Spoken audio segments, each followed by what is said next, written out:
100세 시대, 노년의 경제적 안정은 더욱 중요해지고 있습니다. 이 영상에서는 65세 이후 많은 분들이 겪는 재정적 어려움의 원인이 되는 돈 씀씀이 패턴을 분석합니다. 왜 많은 노년층이 평생 모은 자산을 순식간에 잃게 되는지, 어떤 선택들이 70대의 가장 큰 후회로 남는지 실제 사례를 통해 알아봅니다. 또한 일본의 선진 노년층이 실천하는 현명한 자산 관리 방법과 우리 현실에 맞게 적용할 수 있는 실용적인 해결책을 제시합니다. 행복하고 존엄한 노후를 위한 현명한 경제 습관, 지금부터 함께 준비해 보세요. 여러분의 소중한 경험과 의견도 댓글로 공유해 주세요. 인생 후반부에 접어들면 누구나 마주하게 되는 두 가지 현실이 있습니다. 하나는 남은 시간의 소중함이고 다른 하나는 자금의 유한함입니다.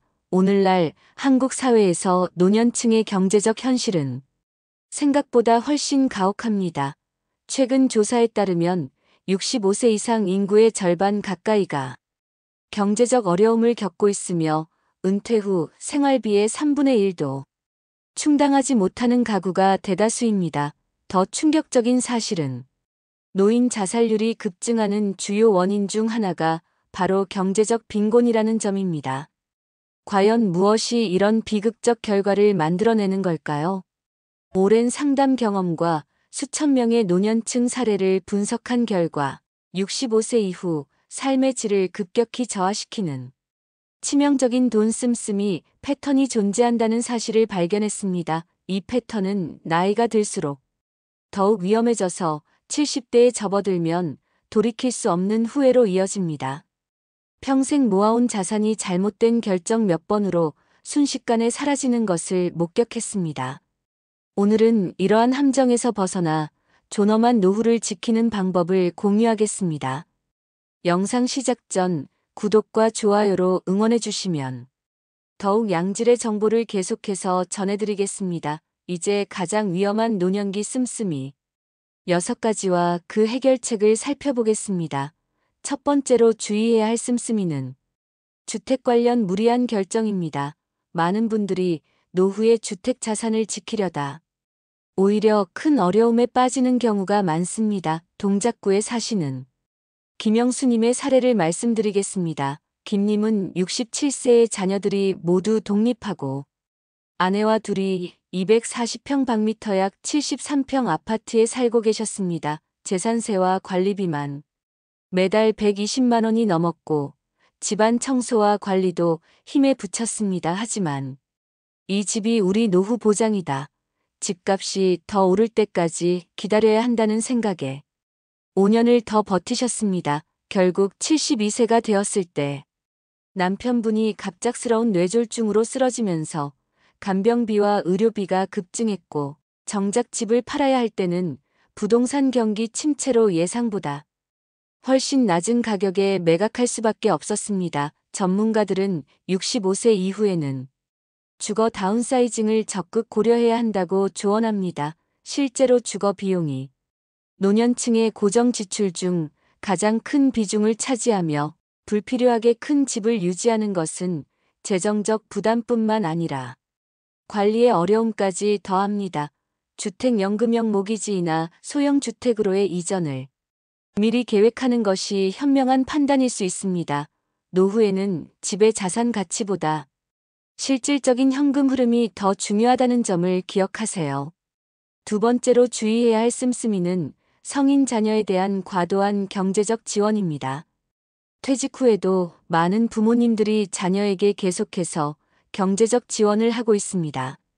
부산에 사시는 박명자 님 69세은 교사로 36년 근무하고 받은 퇴직금 2억 원 중 1억 5천만 원을 43세 아들의 사업 자금으로 지원했습니다. 아들은 성공하면 반드시 갚겠다고 약속했지만 사업은 1년도 채 버티지 못하고 실패했습니다. 더 큰 문제는 박님이 아들에게 돈을 지원한 사실을 남편에게 말하지 않았던 것입니다. 결국 이 일이 발각되면서 부부 관계가 깨지고 박님은 노후 자금의 대부분을 잃게 되었습니다. 지금은 생활고로 인해 아르바이트를 하며 근근히 살아가고 있습니다. 금융 상담사들은 자녀의 미래보다 부모의 노후가 먼저라는 원칙을 강조합니다. 자녀를 돕고 싶은 마음은 이해하지만 그 도움이 자신의 노후 안전망을 무너뜨려서는 안 됩니다. 자녀의 사업이나 투자에 노후 자금을 투입하는 것은 위험성이 매우 높습니다. 도와주더라도 반드시 생활에 영향이 없는 여유 자금 범위 내에서, 그리고 배우자와 충분히 상의한 후에 결정해야 합니다. 자녀에게 직접적인 금전 지원보다는 교육이나 조언과 같은 비금전적 지원이 장기적으로 더 가치 있는 경우가 많습니다.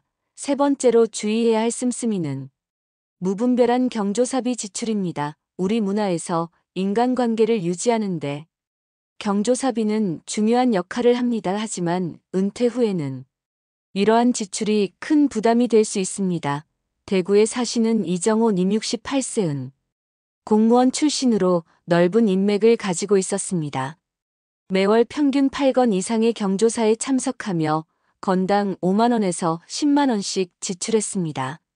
이는 연간 약 500만 원에 달하는 금액이었습니다. 건강이 좋지 않았던 이님은 경조사에 참석하는 것이 체력적으로도 부담이었지만 체면 때문에 참석을 거부하지 못했습니다. 결국 72세에 큰 수술을 받게 되었을 때 의료비 부담으로 경제적 어려움에 처하게 되었습니다. 노년기에는 인간관계의 질이 양보다 중요합니다. 모든 경조사에 무조건 참석하기보다는 정말 의미 있는 관계를 선택적으로 유지하는 것이 좋습니다. 수입의 5% 이상을 경조사비로 지출하지 않는다는 원칙을 세우고 친밀도에 따라 차등을 두어 지출하는 전략이 필요합니다. 또한 경조사비 대신 마음이 담긴 손편지나 직접 준비한 작은 선물로 대체하는 방법도 고려해 볼 수 있습니다. 건강이 허락하지 않을 때는 과감히 불참하고 축하 또는 위로 메시지만 전하는 것도 괜찮습니다. 네 번째로 주의해야 할 씀씀이는 검증되지 않은 고수익 투자입니다. 65세 이후에는 자산의 안전성이 수익성보다 중요함에도 불구하고 많은 노년층이 빠른 자산 증식을 꿈꾸며 위험한 투자에 뛰어듭니다. 인천에 거주하는 정수철 님 71세은 은행 직원으로 일했던 경험을 바탕으로 자신의 판단력을 과신했습니다.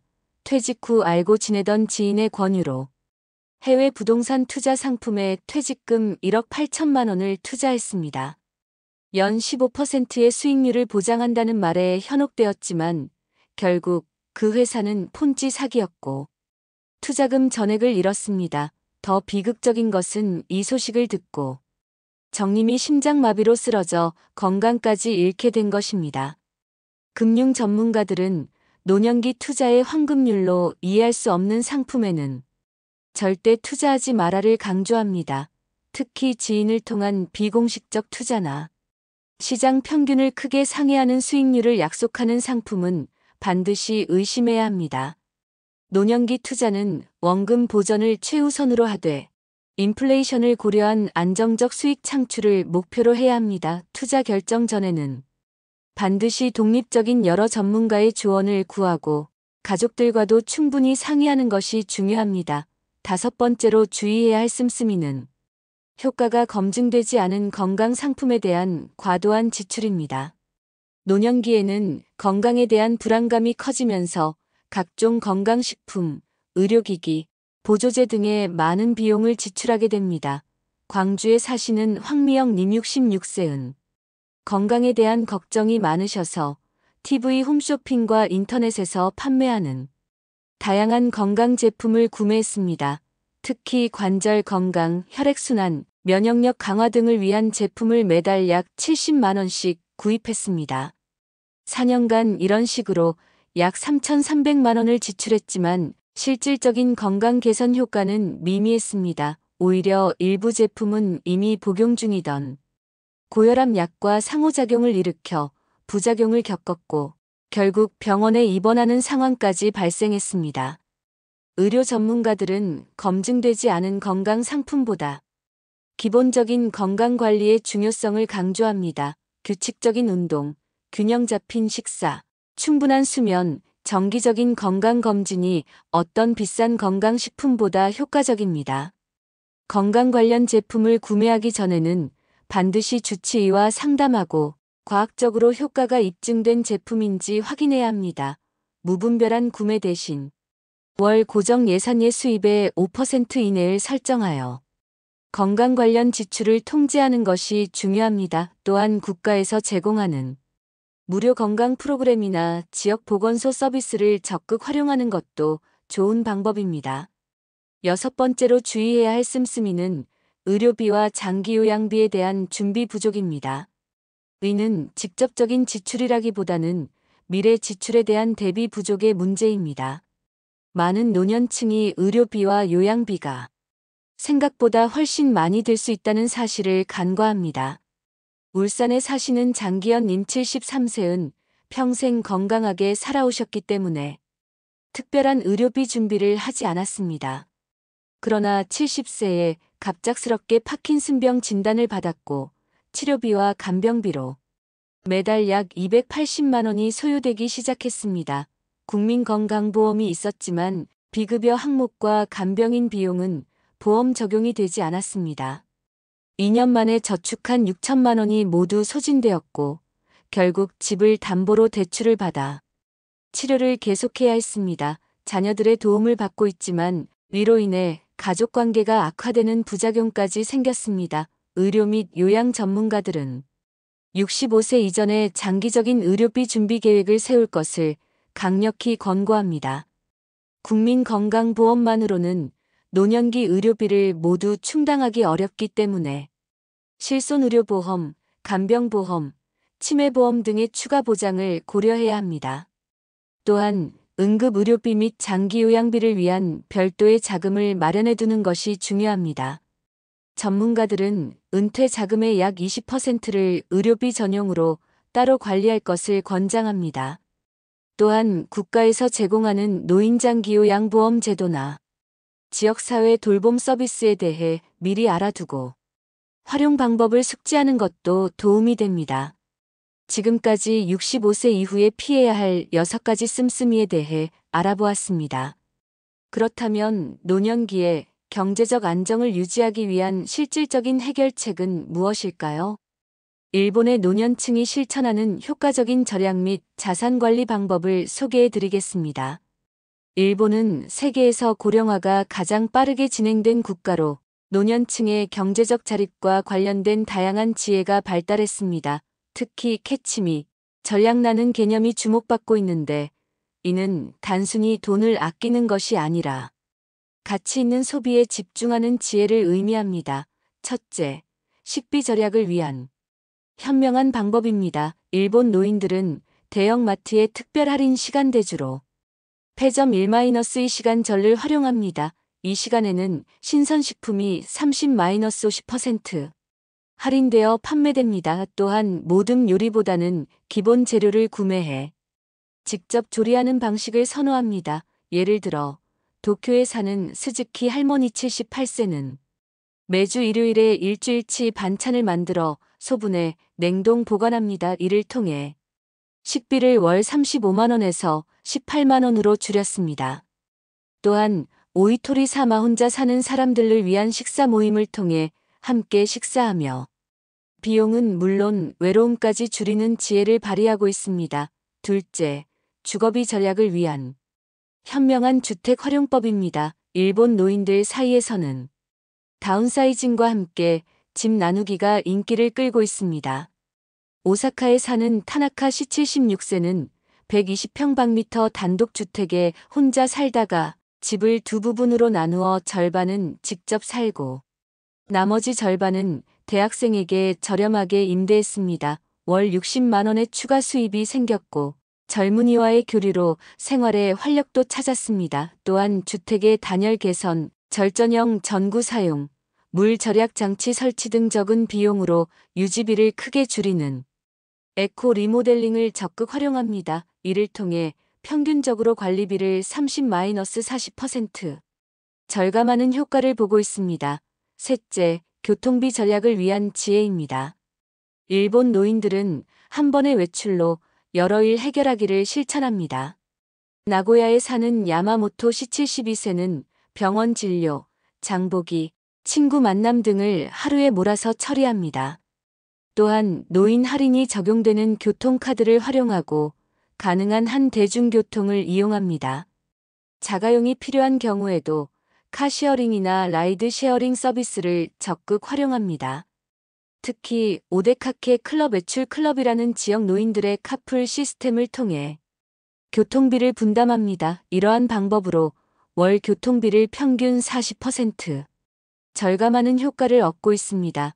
넷째, 의료비 절약을 위한 예방 중심 건강관리입니다. 일본 노인들은 겐코오 건강보라 불리는 건강관리 노트를 작성합니다.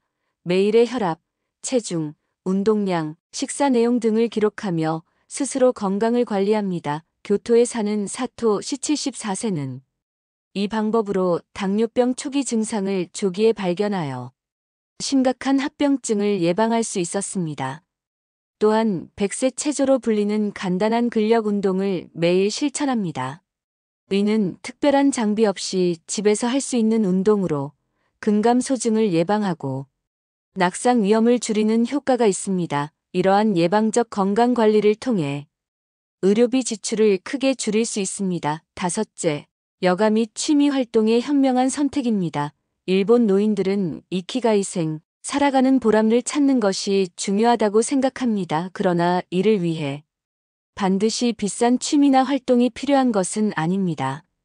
요코하마에 사는 하야시 씨 68세는 퇴직 후 지역 도서관에서 주 2회 자원봉사를 하며 아이들에게 책을 읽어주고 있습니다. 이를 통해 새로운 사회적 관계도 형성하고 삶의 의미도 찾았습니다. 또한 실버 클럽이라 불리는 동네 모임에서 무료 또는 저렴한 비용으로 다양한 문화활동에 참여합니다. 취미 활동에 지출하는 금액을 월 고정 예산의 수입의 10% 이내로 설정하여 관리하는 것도 중요합니다. 여섯째, 정보기술을 활용한 절약 방법입니다. 일본의 많은 노인들이 스마트폰과 인터넷을 활용해 더 나은 경제적 결정을 내립니다. 후쿠오카에 사는 이토 씨 71세는 가격 비교 앱을 통해 식료품과 생필품을 최저가로 구매하고 할인 쿠폰 앱으로 외식비를 절약합니다. 또한 온라인 뱅킹을 통해 은행 수수료를 줄이고 공과금 자동이체로 연체료를 방지합니다. 디지털 기기 사용이 어려운 분들을 위해 많은 지역사회에서 디지털 도우미 프로그램을 운영하고 있어 젊은 자원봉사자들이 기술 사용법을 가르쳐 드립니다. 일곱째, 재무관리의 단순화입니다. 일본 노인들 사이에서는 가케보, 가계부라는 단순한 지출관리 시스템이 인기입니다. 히로시마에 사는 모리 씨 69세는 주요 지출을 5개 카테고리 식비, 주거비, 의료비, 교통비, 여가비로 나누어 관리합니다. 매일 저녁 5분간 지출을 기록하고 월말에 카테고리별로 합산하여 예산을 초과한 부분을 확인합니다. 이 간단한 방법으로 불필요한 지출을 줄이고 3년 만에 2천만 원을 추가로 저축할 수 있었습니다. 또한 자동이체와 자동저축 시스템을 활용해 필수 지출과 저축을 자동화하는 것도 도움이 됩니다. 지역사회 자원을 적극 활용하는 것도 현명한 방법입니다. 청주에 사시는 김영수 님 72세은 퇴직 후 지역 노인복지관에서 제공하는 다양한 프로그램을 활용했습니다. 무료 건강체크, 문화 프로그램, 평생교육 강좌 등을 통해 월 약 20만 원의 여가 비용을 절약할 수 있었습니다. 또한 같은 프로그램을 통해 알게 된 동네 친구들과 품앗이 모임을 만들어 서로의 재능을 나누었습니다. 컴퓨터를 잘 다루는 김님은 다른 노인들에게 스마트폰 사용법을 가르쳐드리고 대신 정원 가꾸기를 잘하는 이웃에게 화초 관리법을 배웠습니다. 이런 상부상조를 통해 비용 지출 없이도 삶의 질을 높일 수 있었습니다. 소비자로서의 권리를 적극 활용하는 것도 도움이 됩니다. 대전에 사시는 최윤석 님 70세은 각종 노인 할인 제도와 포인트 적립 시스템을 철저히 활용했습니다. 영화관, 대중교통, 박물관 등의 노인 할인은 물론 신용카드 포인트와 멤버십 혜택을 꼼꼼히 챙겼습니다. 또한 통신비, 보험료 등 고정 지출을 정기적으로 검토하고 더 나은 조건의 상품으로 변경했습니다. 이러한 노력으로 연간 약 180만 원의 지출을 줄일 수 있었습니다. 최님은 나이 들수록 시간은 많아지니 이런 정보를 찾고 활용하는데 시간을 투자하는 것이 현명하다고 조언합니다. 마지막으로 노년기에는 소유보다 경험의 가치를 두는 소비 습관이 중요합니다. 제주에 사시는 송미란 님 66세은 은퇴 후 물건을 구매하기 전에 항상 이것이 정말 내 삶의 질을 높여줄까? 라는 질문을 스스로에게 던집니다. 그 결과 불필요한 소비는 줄이고 가족과의 여행이나 오랜 친구와의 만남과 같은 의미 있는 경험에 집중하게 되었습니다. 송님은 젊었을 때는 물건을 모으는 데 집중했지만 이제는 추억을 모으는 것이 더 값지다라고 말합니다. 이러한 가치관의 변화는 재정적 부담을 줄이면서도 삶의 만족도를 높이는 데 큰 도움이 되었습니다. 지금까지 65세 이후에 피해야 할 6가지 돈 씀씀이와 노년기 재정 안정을 위한 실천 방법들을 알아보았습니다. 이제 모든 내용을 종합하여 가장 중요한 원칙들을 정리해 보겠습니다. 첫째, 노후 자금은 신성하다는 원칙을 세우세요. 자녀 지원, 투자, 불필요한 지출 등으로 노후 자금을 침해하지 마십시오. 평생 일해서 모은 자금은 여러분의 존엄한 노후를 위한 것입니다. 둘째, 나이에 맞는 재정 전략을 세우세요. 65세 이후에는 자산 증식보다 자산 보전과 현금 흐름 확보에 집중해야 합니다. 위험한 투자는 피하고 안정적인 수입원을 다양화하는 것이 중요합니다. 셋째, 건강 관리는 최고의 투자입니다. 규칙적인 운동, 균형 잡힌 식사, 정기적인 검진을 통해 건강을 유지하는 것이 의료비를 절약하는 가장 확실한 방법입니다. 넷째, 인간관계의 질을 높이세요. 모든 모임과 경조사에 참석하기보다는 진정으로 의미 있는 관계에 집중하는 것이 정서적으로나 재정적으로나 더 건강합니다. 다섯째, 지역사회 자원을 적극 활용하세요. 지자체, 복지관, 문화센터 등에서 제공하는 다양한 프로그램과 혜택을 이용하면 적은 비용으로도 풍요로운 노후를 즐길 수 있습니다. 여섯째, 삶의 가치를 재정립하세요. 노년기에는 물질적 풍요보다 의미 있는 경험, 관계, 건강이 더 중요합니다.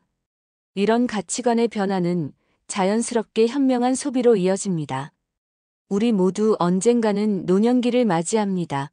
그 시간이 불안과 후회가 아닌 여유와 행복으로 채워지길 바란다면 지금부터 준비해야 합니다.